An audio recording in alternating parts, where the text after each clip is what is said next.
One of our go-to guys in the Tennessee General Assembly is none other than the Speaker of the House, Cameron Sexton. He joins us on the Murphy Show hotline to weigh in on the special session that's coming on the 21st of this month. We haven't talked with Cameron. It feels like a month of Sundays. Cameron, I hope you're doing well. I hope your summer's going well. Hello. It's doing well. Thank you for asking. Yeah, it's been a good summer. Yeah, well, I mean, and a little bit of an anticipatory summer, I would imagine, as most of us have been anticipating now that which we know will happen, and that is a special session coming up in 10 days. All the General Assembly will gather for, at least a few days. Just give me your 50,000-foot overview of what the call is all about and what you hope to accomplish, Cameron. Yeah, well, I mean, the call is what it is. The call, the governor put the enhanced order protection in it. I don't think it's going to make it out of the subcommittee in the House. There's other things in there. One of the things that's not in there is anything dealing with guns or magazines or anything like that. But there is a lot of stuff in there about mental health, which I think is important. Emergency and voluntary commitment statute, which is important. Fixing the background check where we don't have an integrated court system is important. School safety, higher education safety is important. And so I think there's a lot of things in there that duty to warn is in there about physicians' duty to warn on someone who's a threat to themselves or society. We need to fix the gray areas in that. So I think there's a lot of things that we need to do that would have helped the Covenant shooting situation, but also that protects your constitutional rights, liberty, and freedom as well. So you mentioned the order of protection kind of being a non-starter, and I'm getting that a lot from a variety of different folks, not just in the legislative process, but also, the governor's staff has indicated, and the governor himself has indicated that he doesn't believe that any sort of quote-unquote red flag law is necessarily going anywhere, although he was the one that initiated it or at least brought it up. Do you think is the bill going to be filed? I don't foresee. Well, it's not going to be a governor or administration bill. We have found that out, which then means that the two leaders won't be carrying it. Now, members can file what they want. Do I think a Republican would file that bill? I'm hesitant to say yes. I'm not sure. Would the Democrats file it? More than likely. I think they would, but we'll just kind of have to wait and see. But I don't see it making any progress at all. I've asked this question of a couple of members of the body, including Senate Majority Leader Jack Johnson. I'll ask you, Cameron. On the SRO front, sadly, even though the General Assembly saw fit to fully fund all SROs in public schools and private schools throughout the state of Tennessee, some locations have decided not to take full advantage of that money, including, of course, Metro Nashville. Dr. Battle and then Police Chief John Drake said it would be impossible to fill those positions, and so they declined $5.25 million. My question to you, it seems that they are loath to do this for their own reasons. I don't believe there's any excuse not to have an SRO in every school in the state of Tennessee. Is it time for the state to demand that of the local school systems? I know that as a conservative, you're loath to get involved in local matters, but has the time come to consider it? Well, potentially, but, I think the parents need to push back on the metro schools if that's what they want to do. And, unfortunately, from my understanding is the metro schools are using the police department to be the hammer when it's really not about finding staff. Because why do I say that? You go to any rural district, they're not having a problem filling an SRO. They don't have the population that Metro Nashville has. So how in the world can they not find the staff to put an SRO in schools in the biggest county in the state when Cumberland County and Clay County and other counties can? So it doesn't make sense what they're saying. What I have heard is they just don't want an SRO with a gun in their middle and elementary schools. They have it in high school. But they just don't want it in the lower grades. They came back to the state and they asked if they could use it for a rapid response team, which would be after the fact, which doesn't make sense. And then the other thing we heard, which we're going to go in and fix some of this. One of the things is there's a lot of charter schools in Davidson County, and Davidson County school systems, Metro Nashville school systems, told all the charter schools if we do SROs, it's going to be high school, middle school, or elementary, and then we'll consider you if there's anything left. So they're holding the charter schools can't even hire anybody. And so we're going to go in and look at that and try to fix that as well. That doesn't sound right, and that's not the way it should work. There are some coming at this from the right. And I'll give an easy example because I saw it just this morning, Cameron. The Tennessee Star, and I refer to the Tennessee Star quite a bit. They're pretty good keeping us up on statewide and local stories. But their headline today: first bills filed for Governor Lee's gun control special session. This is like the third time that they have insisted that this special session is about gun control. Do you push back on that characterization? I do. There's nothing in this call about gun control. I mean, all you have to do is listen to the Democrats complain at every bus stop that they have, this thing they're doing across the state, where they're complaining that they can't even file any legislation about guns, magazines, or anything else. And so, there's nothing in this about that. That's a misrepresentation of what this is. There's misrepresentation. There's some other groups out there who are saying, well, this is how you expand Medicaid. Well, that's not accurate either. That's not going to happen in this special session. It's unfortunate that people don't want anybody to do anything. They don't want you to help someone who has a mental health issue get the help that they need. It's kind of like with the Democrats, they're going around saying, oh, you just want to take away someone's liberty and lock them up and make them committed and take away their liberty. No, we actually want to get people help that need help, that have mental health issues, to get better. What the Democrats want to do is just take away your guns and not give you the help that you need if you have mental health issues. They're not even discussing that, and I think that's a missed opportunity for them. But the groups who are out there trying to define this as something, it's just not right. It's not right, and they shouldn't do it. All right, so structurally, help me understand, because I'm relatively new to the state, how the special session goes. Obviously, you cannot consider anything other than the call. How is the special session different than the general session in terms of its structure? The general session, every member can offer 15 bills on any subject within the state's statute or codes of law. Special session only pertains to what the call is. So in the call, it talks about increased access for mental health, for providers, for resources, for commitment, that sort of stuff. So you're limited to that. If you look at the safe storage legislation in the call, it says that you can propose safe storage legislation as long as it doesn't include penalties, which means you can't do criminal or civil penalties. So that would be outside the call.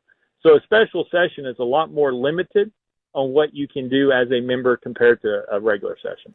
What, if anything, are you looking at as the most important piece to get passed during the special session? We've seen the call. It's 17 or 18 points long. Is there anything that you point to as most important or things that need to be prioritized? I mean, there's quite a few. I mean, there's things that would have potentially helped the situation on the Covenant shooting. Nothing is going to have prevented it. I think some people think that there may have been, but you can limit it. You can't prevent someone who's wanting to harm people. But in this call, I think if we can get the integrated court systems where the data that's coming out of the courts, whether it's mental health or criminal activity where you shouldn't be able to purchase a gun, if that can get in the database in 2 to 3 days instead of 5 to 6 years, we got to fix that. That's important. Changing the emergency and voluntary commitment clause. Right now, it's only used for people who are suicidal because it says you have to be immediate harm to yourself or immediate threat to society. Someone who is a mass shooter like that person that did Covenant, they're not an immediate threat until that morning. Immediate means today. They were an imminent threat, so we want to help in that situation. We also had a duty to warn. We're looking into she was under doctor's care. And the duty to warn statute is very gray. It doesn't say who you're supposed to tell. It doesn't say you're supposed to tell law enforcement, the department, or who it is. And then some people say that you have to had a specific threat. Some would say it's a general threat. So the duty to warn, clearing that up and make sure that if you're going to harm yourself or to society, that law enforcement is notified, and that would help in those situations. Those are just a couple of the things. Some of the bigger items is right now when you talk to hospitals and you talk to providers, our mental health reimbursement, you have mental health hospitals who are losing tens of millions of dollars because TennCare doesn't reimburse them back. And they're potentially looking to close those facilities. We don't have enough beds, so we can't lose any more beds. So we need to increase the reimbursement rate for mental health so that those people who are providing that services will continue to have at least those 577 beds or so that we need in the state as we look to expand. We're talking with Cameron Sexton, Speaker of the House of the State of Tennessee General Assembly, about the special session that's coming up in 10 days. You know, outside of the loons on the left and some of our, good friends on the right who are taking exception with this, claiming that you along with Jack Johnson and Bill Lee are some sort of you're hiding in plain sight and you're going to jump on this red flag law as soon as you get a chance. I don't understand their logic there. But outside of those folks, what I hear from my listening audience is some appreciate the fact that you're acting on this. Others are questioning whether or not this was important enough to spend the time, energy, and money to go into special session. I know that's not your decision necessarily, Cameron, but I was hoping that you would be able to speak to it. I mean, obviously the governor made the decision to call you guys. You don't make that. But can you at least answer the people who feel like this is maybe overkill and we could have taken care of this in the regular session in January? You mean the coming up this January? That all of these matters that you're dealing with in special could have been handled in January. Well, I think so. What you're saying is it's one thing. So you got to say from August to the end of the year is 4 months. If you propose legislation in January, the earliest that you'll get it passed will be March. So that's 7 months. If you need funding, potentially that's another 3. So you're talking. What things are you willing to wait 10 to 12 months on to take effect, right? And so what I would challenge the listening audience is the background database. If we need to get that turned around, can we really wait 12 months and lose 12 months when it's going to take anywhere from 18 months to 24 months to get that upgraded, to get the database we need, the software we need, and whether it's the court clerks or the DAs or the sheriffs or whoever has the database, to get that information instantaneous to TBI so they can put it in the background check. If we wait until January, that's another year, so now we're 3 years out. Mental health issues, you have people right now who are a threat to them, well, if they're immediate threat to themselves, they're taken care of, they're a threat to society. And there's nothing that you can do to involuntarily commit them. They would have to go voluntarily. Fixing that statute will help people get the help that they need. And I've talked to many families who their child did not want to go in and be voluntarily committed, and trying to get them the help they needed based on the statute we have is problematic. I think that's an important fix. Increasing the reimbursement for TennCare so that the people who are seeing the mental health patients, inpatient, outpatient, in the emergency room, can continue to see those patients. Waiting a whole nother year and allowing them to lose another $14 million in the facility doesn't make sense. Then you have juvenile crime. We all see juvenile crime increasing. There's a misconception out there that people think it's decreasing.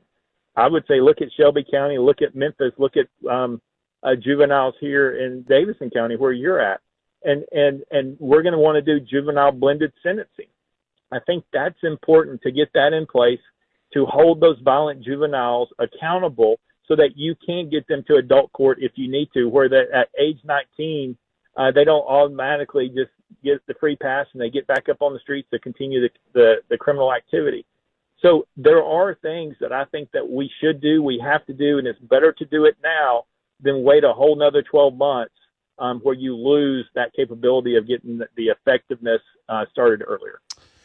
I have a few other questions about specific pieces. Do you have a couple of extra minutes, Cameron? I've got to do a real quick timeout. Cameron Sexton with us. He's Speaker of the House. We'll take a short timeout. We will ask about human trafficking in just a moment. I'm going to clarify the Executive Order 100, which was signed by the governor, which makes changes to the TIC system. We'll talk about that in a moment. And we will ask Cameron to expand on his pushback on this concept of the expansion of Medicaid. That's all to come on Super Talk 99.7 WTN.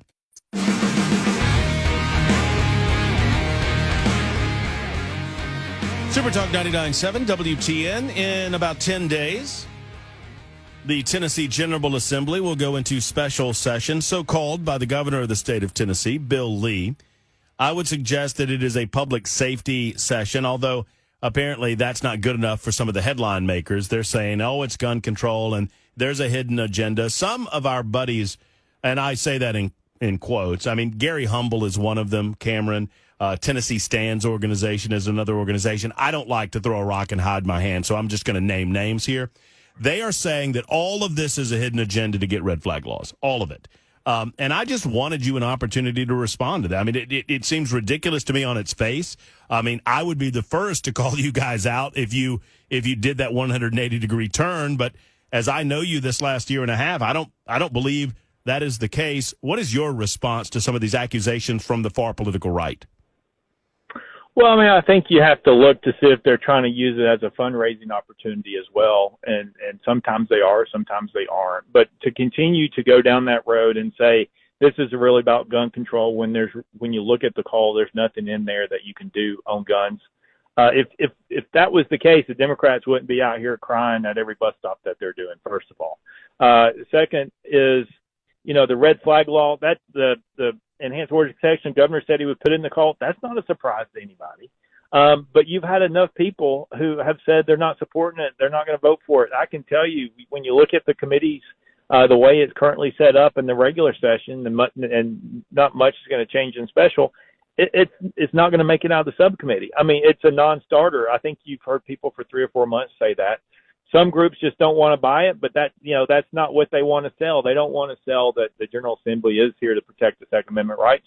They want to spread a narrative that makes it seem like they're probably a little bit more important than what they are. Based on the call, it seems to me, and I know you've had conversations with him, it seems the governor has been listening to some interests in the state with regard to public safety, to include the interests of various organizations to try to do what we can to stop human trafficking, specifically child trafficking. That was a part of the call.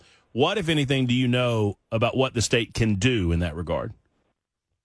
Yeah, well, that part of the call is the governor is going to propose legislation as part of his package. I think he has 6 or 7 things, but it's more of a TPI reporting mechanism on human trafficking that will shed some light on some things that are going on to make it a little bit better information, so we know how to deal with it. I mean, and to go back to your point on the database and our crime statistics, the problem is when our courts all don't talk on the same wavelength, they all aren't integrated, that the crime numbers that we get are not a true reflection of what's going on, because not everybody's reporting, not everybody has the same system. And so it becomes very problematic. Some cities in our state haven't reported data in years. And so trying to get the database for background checks is important, because what that does is also allow us to integrate all the courts so we have better crime numbers as well. And other aspects of the call include clarifying this, or codifying, I should say, the executive order. And you spoke to that in the first segment, but on the tick system, that's just a timing thing, right? I mean, right now it takes far too long to transfer this information over. So is there anything additional that's going to be included in terms of reporting, or is it just an effort to speed up, using modern technology and techniques, the timing of getting that information to the proper authorities? Yeah, I mean, there's a problem with the tick system. I mean, I think the governor's trying to get the turnaround time in the system that we have, which when you talk to law enforcement, and you talk to the judicial side, and you talk to others, it's not the best system. It was never designed to do what we're having it to do, but it is what we have. And that's why it's important to get the integrated system that we can all use. The other part with it is there's nothing there holding the people accountable for putting it in for 72 hours. I know the executive order says you need to give it to us for 72 hours, but what happens if you don't give it to us in 72 hours?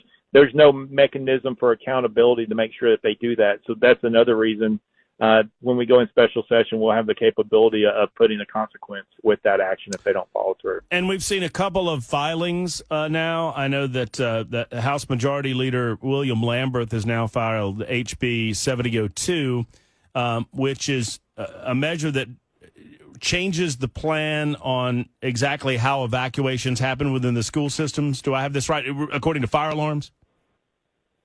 Yes. Yeah. I mean, that's his idea. I'll defer to him on it, but yeah, okay. It's part of the school safety plans. And and trying to streamline it. Look, one of the things that we did was hardening of schools, and I don't think the governor gets enough credit. You mentioned it, but nobody wants to talk about the funding that we put in SROs for public and private schools and how that deterred the Covenant shooter from going to other locations. We know that as a fact.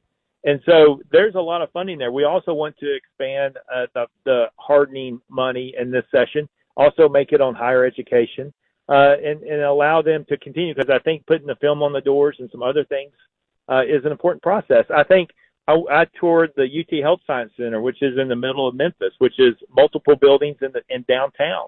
And they showed a computer system that they have magnetic locks. If there's a situation outside or inside, they can shut down the whole school within 3 seconds, and no one has to pull a fire alarm or do anything. And so there's things that we can do that's better security, but an SRO in every school is a very good thing, in my opinion.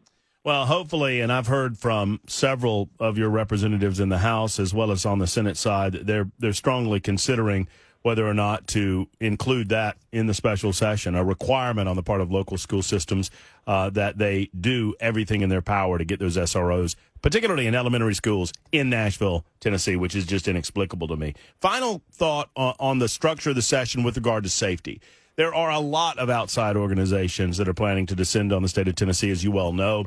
We've seen protests in the past. Look, protest, lawful protest, that's an American right. And obviously no one's going to infringe upon that. Are you concerned at all with safety? Are you secure in the knowledge that the state troopers have all of this handled?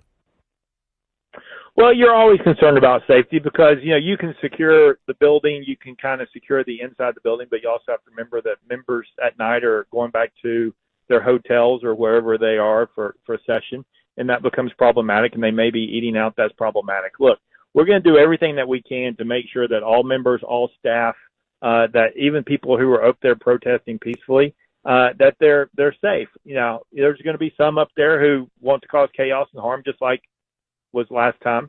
We've been dealing with this for 3 years. We've sat down with the governor and the Senate and the Highway Patrol and Department of Safety.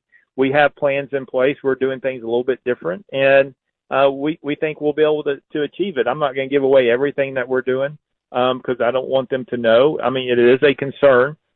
But as I've said before many times, is you don't allow the protesters or the people who want to cause you harm or chaos to bully you, intimidate you, and not doing what you think you should do to protect Tennesseans, whether they have mental health issues at school or wherever it may be. So we're going to go in, we're going to do our work, and then we're going to adjourn and go home and come back in January. A quick follow-up on that, and then I'll let you go because I know you're busy. But, Cameron, inside the chamber, what is your message to membership? We all know how the general session kind of descended into ridiculousness last time around.